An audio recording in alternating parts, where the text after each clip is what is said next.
So for those of us in Toronto today, weather's a little crazy storm. I've heard it's like that in Montreal as well. Yeah, it's not so pretty looking out. No, a little worried about losing power in my own house because we have power lines that are above ground. So came into our office today, hoping power's more reliable. Yeah, I'm keeping my fingers crossed. Yeah, so. shouldn't have said that. We'll see what happens.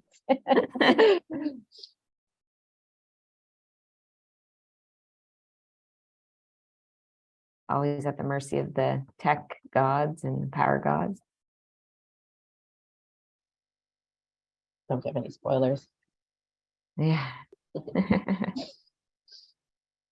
Give it another 1 or 2 minutes here. Some of you may have logged into our webinar this morning, given by Eric Chalifoux and Christian Bourque from our Montreal office. They gave the Quebec results. In the webinar was in French as well, but they were sort of specific to Quebec. Saw some similar stories, as much as very similar, but obviously Quebec is often different when we're looking at any sort of market research. So if you didn't catch that and you want to watch it, you can sign up or email and we can share that recording as well. So I'm just going to see, what time is it? Yeah, 12:03. We'll go to 12:04 and then we'll get going.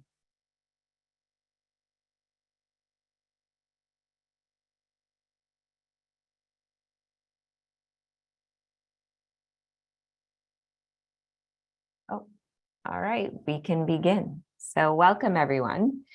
We are pleased to present the results of our 26th annual reputation study. My name is Lisa Covens. I'm the Senior Vice President of Public Affairs and Communications in Central Canada. And I am joined today by my colleague Shanze Khan, who is a Senior Research Director on our team. Before we get started, I just want to mention that if any of you have any questions, please add them to the Q&A and we will be answering them at the end of the presentation.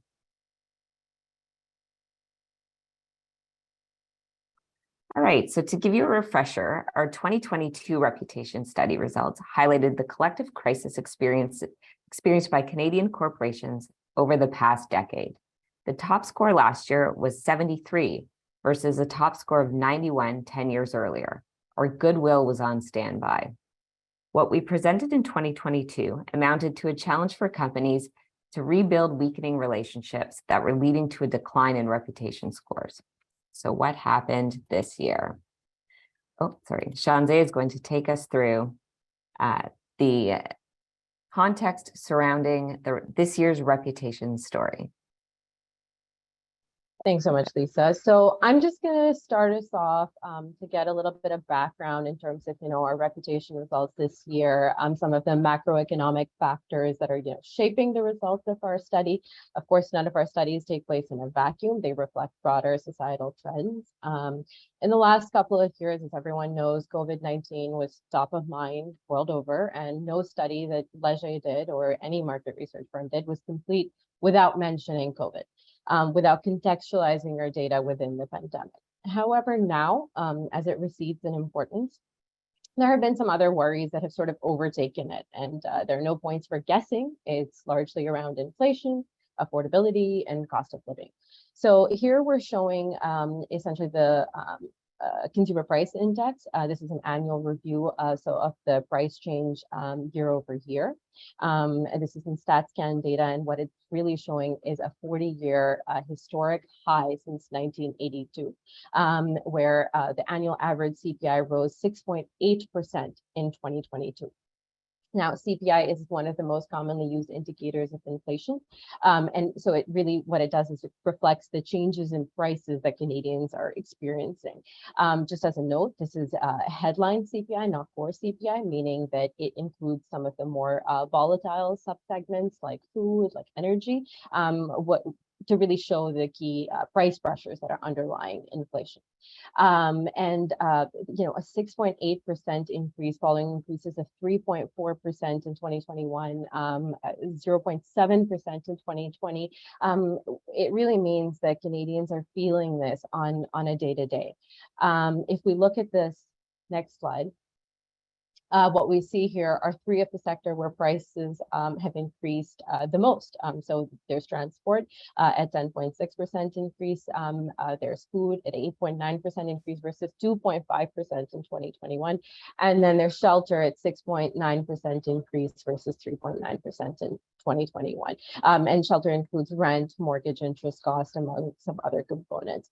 And now, of course, combine all of this with the rising interest rates, which went from 0.25% to 4.5%. And what we're seeing is day-to-day living is just becoming really hard for the average Canadian. We did a study for the National Post in January 23. And what we saw is that 3 of the top 5 concerns for Canadians that, you know, that rise to the top revolve around inflation, affordability, jobs, and the state of the economy. So you don't see a mention of COVID-19 anywhere. It's clearly receding in importance. Even climate change, which, you know, used to be one of the top concerns, it's taking a back seat, because obviously when the fiscal climate is the way that it is, things like climate change and the environment, they do tend to, you know, sit at the background rather than take center stage. So another one of the studies that we did, this is actually conducted in September of 22. So this was fielded just a couple of months before our reputation study went into field in December. So it sort of shapes the context of how Canadians were feeling right before that study. And 2 in 5 Canadians indicated that they are living paycheck to paycheck. And this goes up to nearly half among those under the age of 55. And of course, that makes sense, right? It's not just younger Canadians who are feeling the brunt, but it's also lower income households who are feeling the pinch the most. You know, we hear that stat that there's $300 billion in excess savings in Canada, but at the end of the day, the way that that's distributed among, you know, the different income categories, it's the top 2 quintiles that have those excess savings, right? Where the bottom 2 quintiles, there's still a negative savings. So yes, there is a certain group that's still relying on their pre-pandemic savings to get them through, but that's not really the case for the whole of Canada. Now, I just wanted to go into how this fiscal climate was reflected in our reputation study at a higher level, so at the sector level, not just individual companies. And what we see is that overall, across all the companies that we tested, which were roughly 300, there was just under a 1-point decline. So, you know, the collective crisis that we, reputation crisis that we alluded to last year, it does continue. So every year we have seen like a softening of scores across the board. However, certain sectors have taken a harder hit than others, as you might expect. Groceries, telecom, banking, and the food industry, those were the ones that were hit the hardest, and Lisa is going to go a little bit more into why that might be. At the same time, we see some post-COVID-19 resurgence in terms of entertainment, breweries, hospitality, restaurants. So these are the sectors that are on the rise. And of course, these are the ones that you would expect to benefit from a full reopening of the economy. This should be seen less as a rise and more as making up on the losses that you know, we highlighted in these sectors last year. Our interactions with them have increased, so our experiences are deepening. Their reputation is going to improve. I'll hand it back over to Lisa to take you through some of the variations. Great. Thank you, Shanze, for the context around this year's story. As I mentioned, this is our 26th annual reputation study. For those of you who don't know, Leger's reputation score is based on one question. Do you have a good opinion, a bad opinion? Do you not know the company enough to have an opinion? Or do you not know the company at all? The score is a simple calculation of good opinion minus bad opinion. So awareness is key to a good reputation score, since you need to know a company enough to evaluate it. But as we will see this for some of our companies this year, not all news is good news. Similar to previous years, our data for this year's study was conducted between late November to late January 2023, and each company was evaluated by approximately 2,100 respondents. So to limit the duration of the questionnaire, as we do have nearly 300 companies in our study, the total number of companies were grouped by sector, and the sectors were split into reasonable blocks for our respondents. In total, Leger conducted close to 39,000 interviews as part of this study using our own online Leo panel. While most of you are here for our big reveal of our top 10 ranking, which Shanze will go through shortly, the scores and the variations we are talking about throughout the rest of the webinar and the rest of this presentation are referring to the actual reputation scores and not their ranking. These metrics paint a more fulsome picture for each company, whereas the ranking also encapsulates the impact of how other companies performed around them. So with that, all right, so good news first, always. So let's talk about the largest increases. So this year, our largest increase was Janssen. Janssen was in the news last year with their vaccine rollout roughly starting in December of 2021. This resulted in an increase in awareness that was largely attributed to good opinion, giving them a 9-point increase, the largest increase this year. So Amazon has yo-yoed a bit during the pandemic. From a pre-pandemic score of 66 in 2020, they dropped to a score of 54 in 2021, kind of remained there at 53 last year, and then went up 7 points to 60 this year, slowly making that return to their pre-pandemic score. So Facebook stayed out of the news for the most part this year, also recovering the dip in their score that we saw last year with an increase of 6 points this year. YouTube had a slight gain in the good opinion and a slight decline in bad opinion, netting out at a 6-point increase this year. So it was just kind of a little bit of movement on both ends of the scale, gave them that net 6-point increase. And other notables, SNC-Lavalin is also showing a slight recovery, also having largely stayed out of the news. And as Shanze mentioned, Cirque du Soleil, part of that entertainment piece, they're back in action, they're back in their big tops with their shows as the economy reopened, and they saw a jump in reputation as a result. And now for the declines. Twitter had a hard time staying out of the news this past year with Elon Musk as their leader, and it was almost always negative. Last year, they had a fair amount of detractors already. So they already had in 2022, 22% of Canadians saying that they had a bad opinion of Twitter. But they also had 34% of Canadians who had a good opinion of them. So their score was a net +2. So this year, however, those scores almost completely flipped. So only 23% of Canadians had a good opinion of Twitter and 35% had a bad opinion. So almost the exact opposite. And this resulted in a negative score of 11 and a drop of 24 points, our biggest drop that we saw across Canada. I know from watching the webinar this morning in Quebec, they had some larger variations in terms of increases and decreases that went beyond 24 points, I believe. But for the Canadian study, a decrease of 24 was the biggest one we saw for companies that were evaluated in every province. So Rogers had an outage this year that affected many Canadians, and as such, they saw a drop of 12 points to their reputation score. Having said that, Bell and TELUS also saw a 6-point drop to their reputation score. So these three companies could be suffering as part of that financial stress story that Shanze set up at the beginning of the webinar. We will see if Rogers can kind of break that difference between them and Bell and TELUS and end up in line with an increase or decrease that's comparable to those other two companies next year. PayPal was also in the news this year with their user agreement angering some customers that were banned from the payment platform. But again, Interac, Tangerine, and Visa also saw drops, which still may mean that Canadians are just unhappy with this sector, with interest rates, with the financial stress, banking, financial institutions, payment platforms, all kind of saw that hit. Netflix, well, we'll get to Netflix later. All right, so while not in the Canadian ranking, since many of these stores are not in every province, so we only include in our top companies or in our total list of most reputable companies in Canada, those companies that have a presence in every province in Canada.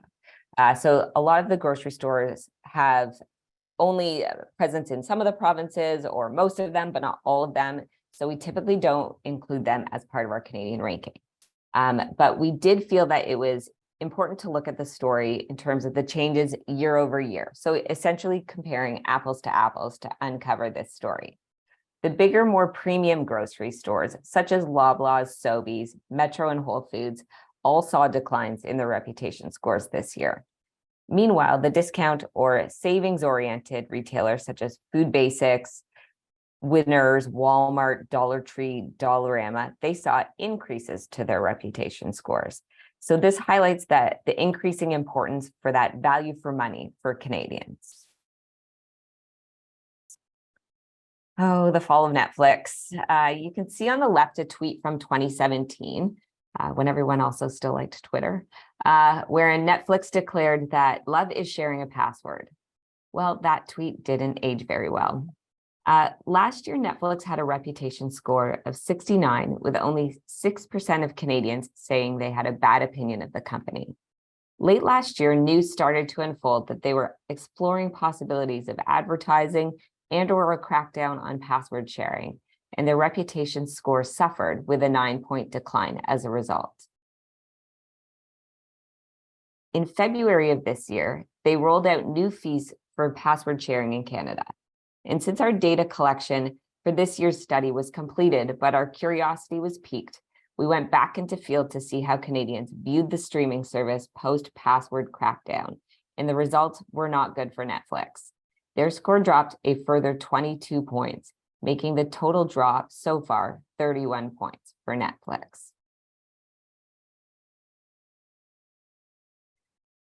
So we've talked about Twitter and we've talked about Netflix. We can't really ignore the news around TikTok.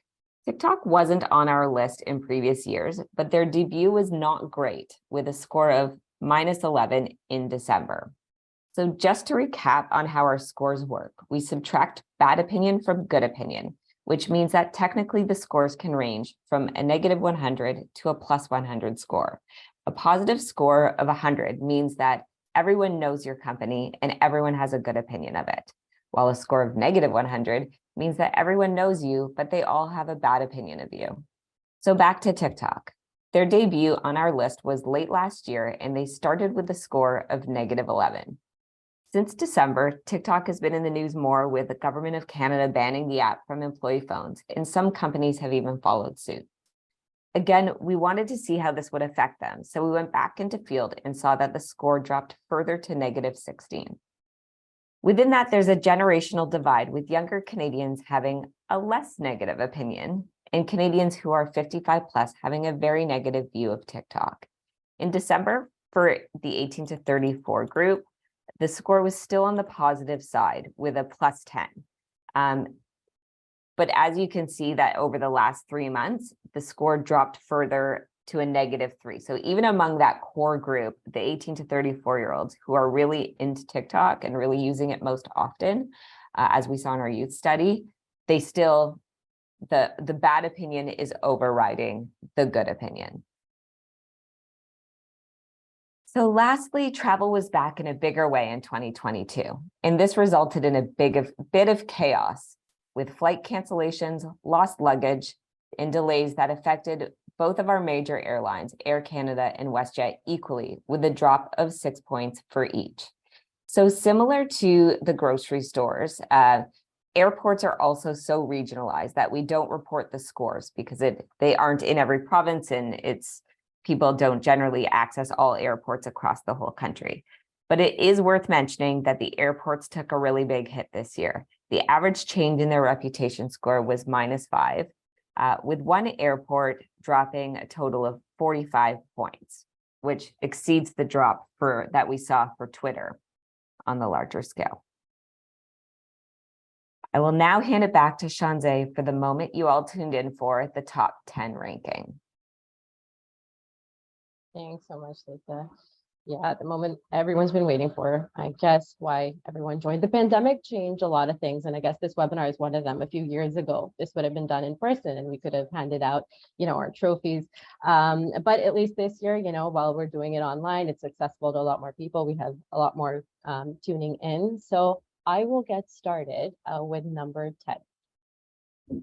So we have Campbell's at number 10 with a reputation score of 67. Just so they did have a slight decline of 3 points, which has sort of bumped them down a little bit from number 7 last year. But overall, they've been in and out of our top 10 over the last many years. And so this isn't really a surprising placement for them. At number 9, we have Costco.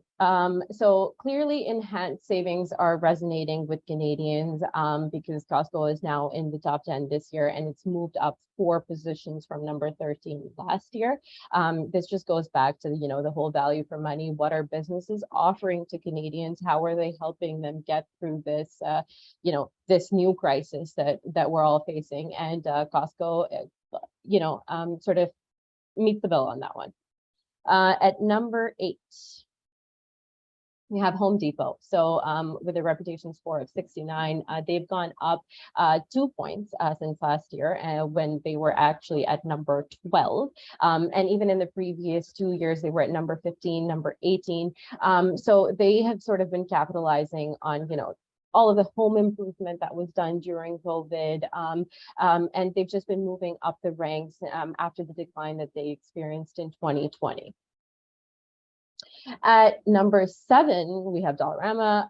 Once again, Lisa spoke about this before, but it's a homegrown brand that really always tends to do well with Canadians in our study. But this year especially, it has risen the ranks from number 11 to number 7. And once again, just showing the importance of discount scores and, the offering of value that is being appreciated by Canadians. At number 6, we have YouTube. So with a reputation score of 70. Now, this is one of the companies that I believe Lisa mentioned in one of the, highest increases that we saw across all companies. So with 6 points. But what that really is they were just making up for the drop in reputation that we saw last year. So last year they dropped 6 points. This year they've recovered those 6 points. And this recovery has mostly been driven by fewer bad opinions versus last year. They've sort of stayed out of the negative news. There hasn't been, much talk in terms of what they've been doing. I think other social media companies have been beating them to that negative news. And so they stay at number 6. At number 5, we have another Canadian brand in the top 10, which is great to see. So of note, their reputation has, however, been softening because last year we saw a 9-point decline, which echoed a general frustration with retailers and just supply issues. However, it hasn't really regained those 9 points, and instead it's softened by another point. So, but still, it's at number 5, still a beloved brand for Canadians. Number 4, we have Samsung. Now they essentially remain relatively stable compared to last year, and while other companies sort of just move around it. So last year it had climbed the ranks and it had reached number 3 for the first time ever on our study. And this year, while it's slid just a little bit to number 4, it seems to be maintaining, their overall position relative to other companies. At number 3, we have Shoppers Drug Mart with a score of 71 as well, sort of tied with Samsung. So this was dethroned from its number 1 position. Now, this one is interesting because last year, despite falling 5 points, Shoppers was ranked number 1. Now, that was because, as we saw, other companies near the top had declined further. They had sharper declines, or others had not improved enough. So it still enjoyed its number 1 spot. However, this year, it has fallen a further 2 points. So it's just slipping away from its pre-pandemic scores, but still finds itself in the top 3, speaking once again to the overall worsening reputation scores on the whole. And at number 2, we have another electronics giant in the top 10, or rather in the top 3. Last year was the first time they reached the number 2 spot, and they have maintained it this year. It's just one of those aspirational brands Canadians seem to like. Now for number 1, I had to turn off my Google Home just before the presentation. I had a feeling it would just completely turn on every time I mentioned them. So they have risen by 5 points this year. And it's one of those companies that Lisa already mentioned with one of the biggest increases. Now, once again, sort of similar to YouTube, this is just due to fewer bad opinions of the company, and it brings it back in line with its pre-pandemic scores. So Google was actually #1 on our list from 2013 to 2018. And then post that, it was essentially overtaken by Shoppers and Canadian Tire during the pandemic. But I think we just sort of see it go back to where it used to be, which is at the top. And that said, its score in 2018, when it was last at #1, was 83, and now it is at top place 75. So once again, even comparing to 5 years ago, we see that worsening of reputation scores. Now, if you go to the next slide. So if you are interested in the top companies by sector for each of the 30 sectors that were included in the study, this information will be available in the booklet that you will receive after the webinar, but I would like to talk about a couple of points. So interestingly, if we compare to last year, the top companies by sector are virtually exactly the same as they were in 2022. You know, there have been some changes in terms of like ranking, in terms of the points, the increase or decrease, but their top spot per sector is still secure. There have been two changes. So Pfizer was overtaken by Jameson Pharmaceuticals, and I believe Delta was overtaken by Via Rail in transport. But other than that, these are all pretty much exactly the same. So what this really speaks to is the importance of a good reputation, even in volatile times, because at the end of the day, if you're a top brand and your scores are declining because of the environment, because of the context, whatever it may be, chances are they're declining even more sharply for your competitors because you still have that reservoir of goodwill to bank on. So this just really speaks to the resilience of these great brands. I'll hand it back over to Lisa. Right. So now we're going to get into the employer reputation. So we have a similar ranking, but based on how Canadians view each company as an employer. So with the Great Resignation and quiet quitting, we all know and have likely experienced what it means to have a good employer or to be a good employer in 2023. From our youth study, we saw that it is even more important among our younger generations. Being a good employer is one of the puzzle pieces that ladders up to the evaluation of a company's reputation as a whole. So what do we feel is included in a company's reputation as an employer? Well, first we need to know who that company is. So awareness is overlaid on all these dimensions. Next, do we think the company is a good place to work? Do we think there is a future for that company? Will the lights be still on in a year? Would you want to work there? Would you recommend it as a good place to work for friends or family? Lastly, and this one is really important for our younger generations, does it represent your values? So who are Canada's most reputable employers? So if you tuned in last year, you may think that we forgot to update this slide. 9 out of 10 of these companies were in the top 10 last year, similar to some of the other slides we've just presented. There hasn't been a huge shift in those top companies. The only swap out this year was Home Depot also made it into this top 10, and they unseated Netflix to be on this list. Netflix just can't catch a break. The orders changed slightly with some of the tech companies dropping, which isn't surprising given what we've seen with the mass layoffs in this sector, but they're still on the list. Having said that, they are, they're still top 10, but they've dropped in ranking a bit over the last year. Costco always makes this list as they are pretty widely perceived as a good employer. So that's pretty much it for our main presentation in the webinar, and we'll move to the question and answer. But before that, we wanted to let you know that after the webinar, you will receive a recording and the reputation booklet, including the full ranking and other information about the study by email. We also want to mention, if you want to know more about your organization's reputation, you can purchase the detailed syndicated study, which compares your company to its competitors and shows the details of how your company performs on the pillars of reputation, which are financial strength, quality of products and services, social responsibility, honesty and transparency, attachment, and innovation.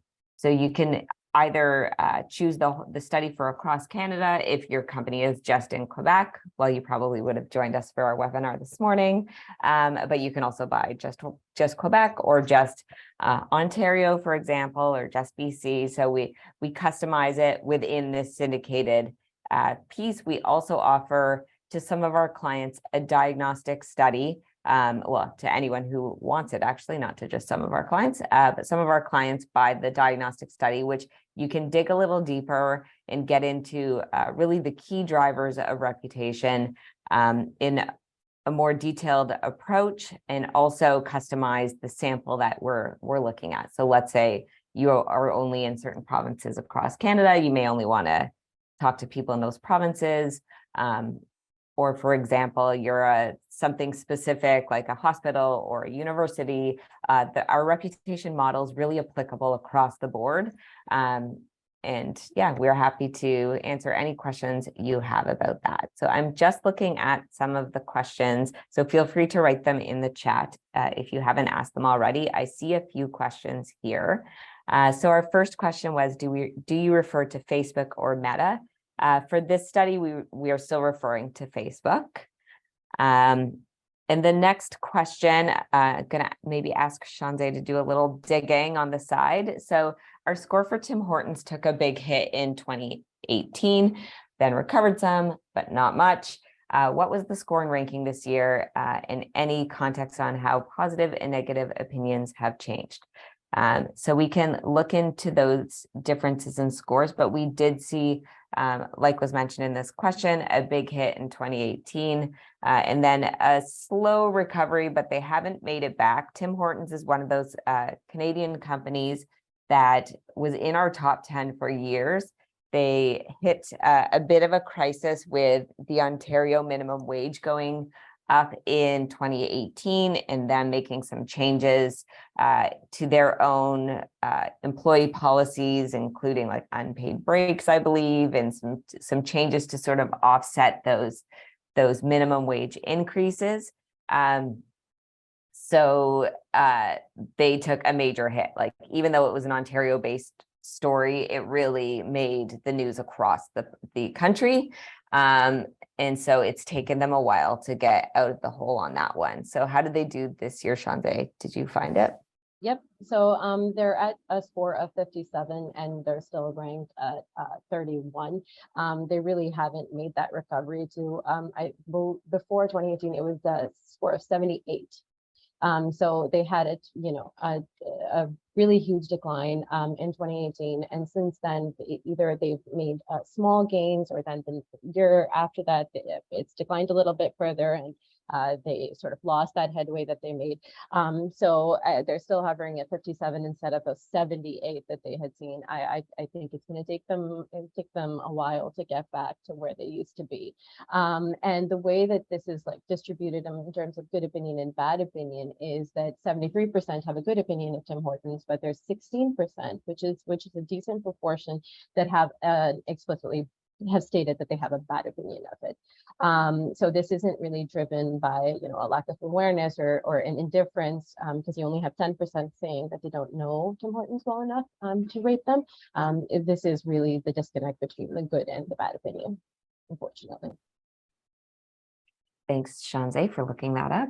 And then our next question is by a longtime friend of Leger and one of our academic committee members, Dr. Alan Middleton.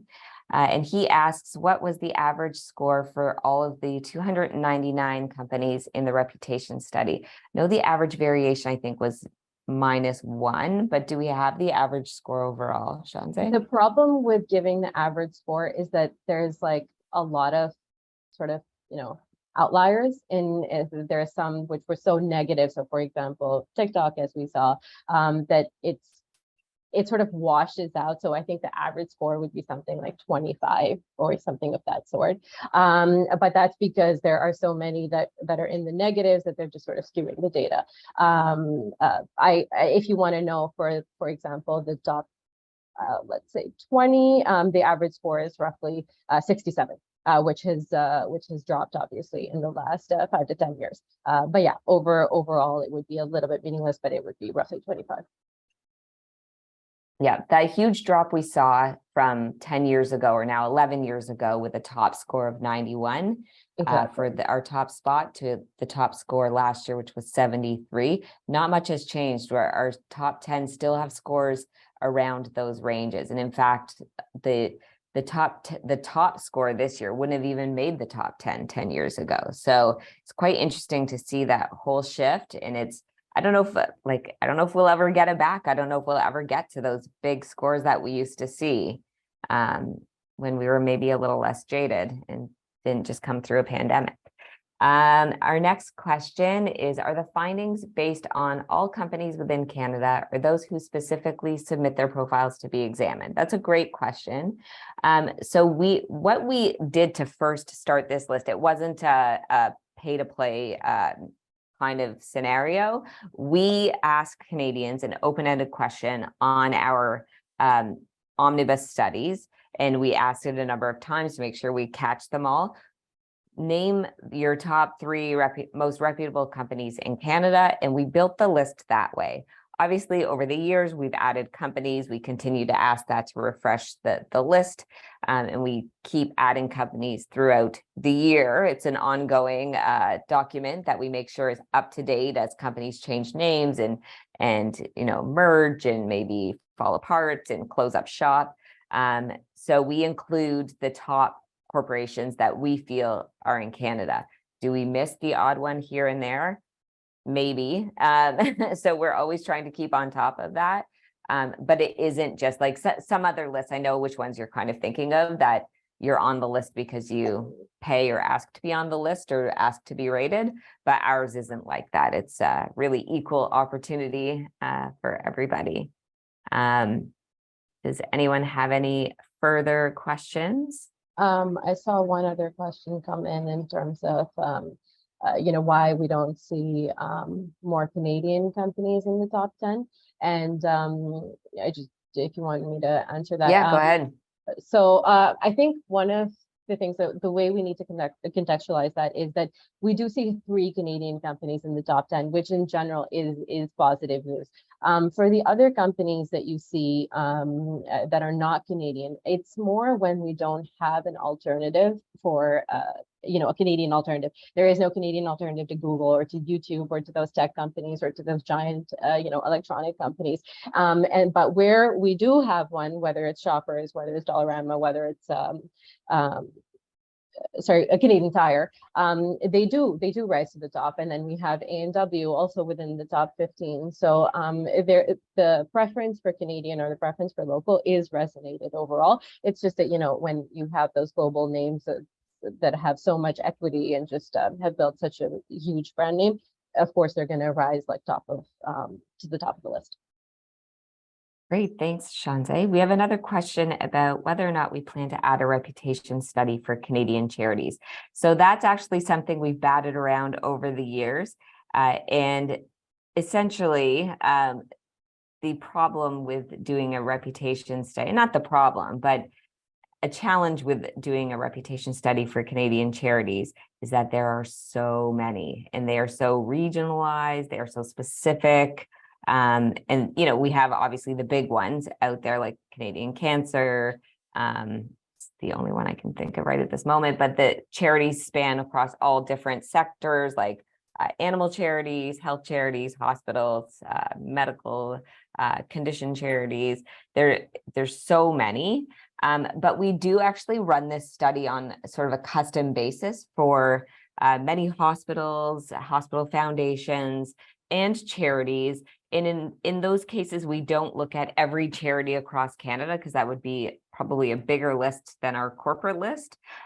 So in those cases, what we do is choose charities that that charity that's our client sort of sees as their competitive set. So who do they feel is getting their share or more than their share of the wallet, and they want to know more about that. So they'll pick, we've seen, like, for example, some hospitals, even some more regional local hospitals, test themselves against hospitals in their area, but also throw in some of the big players in Canada like Princess Margaret and Sick Kids, just to see how they are doing against those very well-known hospital foundations.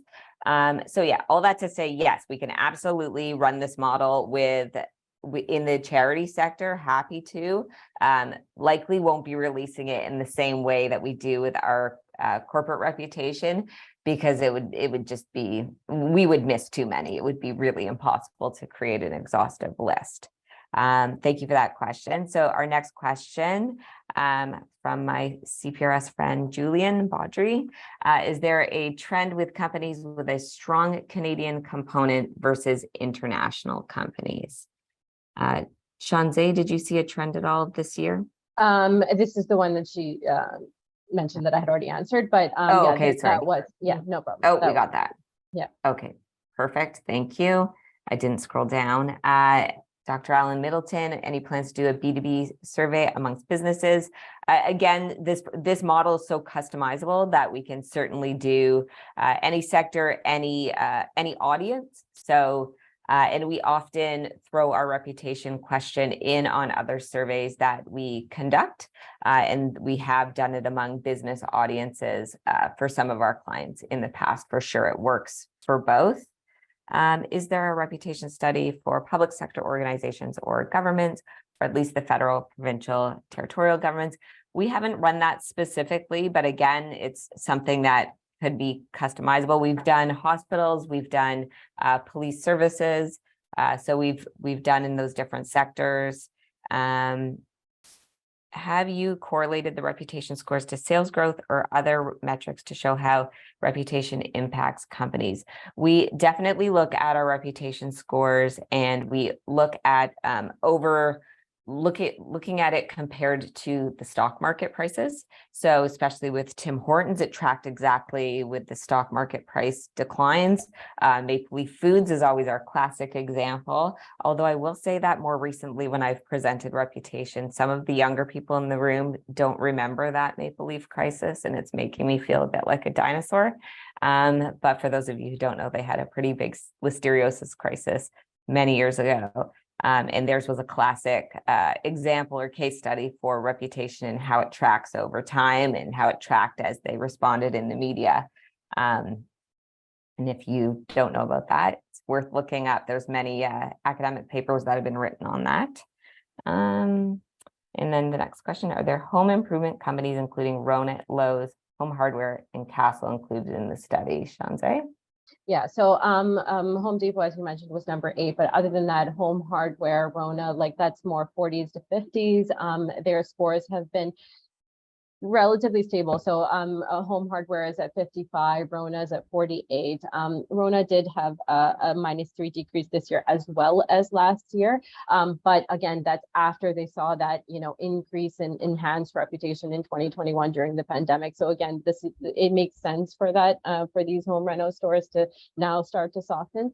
But yeah, they're in the 40s to 50s. And then we have, I believe, Lowe's as well. That's lower actually than the other two at 33 points, and so the ranking goes down to all the way to 104 in comparison to Rona, which was at 53.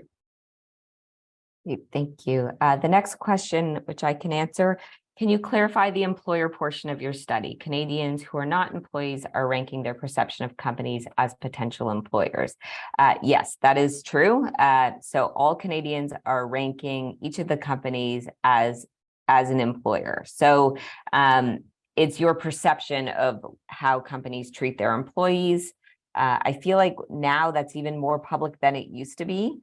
And it is an important part of reputation. So as much as reputation affects whether or not people would want to work there, how you treat your employees also affects your reputation. So it's kind of a circle that goes around. The only little nuance in that is we do ask how likely they would want to, or how interested they would be in working there. But for the retired population, we ask, how likely would you be to recommend this as an employer to somebody in your family or friends? So obviously they're not in the headspace of thinking about where they're working because they've retired. So that's how we do that. Are there any major trends for Generation Z on this survey as demographics make this generation more and more prominent? Yes, so that's the type of information that you would get in our syndicated study. So we did kind of dig into a couple of the generational stories based on ones that were part of our reputation story this year, like TikTok, we thought might vary by generation, and it did. But for that information, it's usually part of the paid study, and we dig into all of that when we look at reputation, geography, age, gender, all of those sorts of demographics, whether or not they're a customer of yours. We cut all the data that way. And sorry, just to add to that, like in terms of the trends, the way we see them, just speaking on a broader general level, it's not just that it's going in one direction. So certain companies are obviously benefiting from Gen Z, and they're pulling their scores a little bit higher, or but there are other stores where, of course, that's rather brands where the Gen Z has the most negative perception of them, and they're sort of receding away in importance for those for that age category. So it really depends, and sometimes this isn't really in line with what the target market is for that brand. So Gen Z is rating a brand really highly, even though they're not even a part of their target market. So it's really interesting to see where this all lies. But yeah, it's more on that in the syndicated study. Great.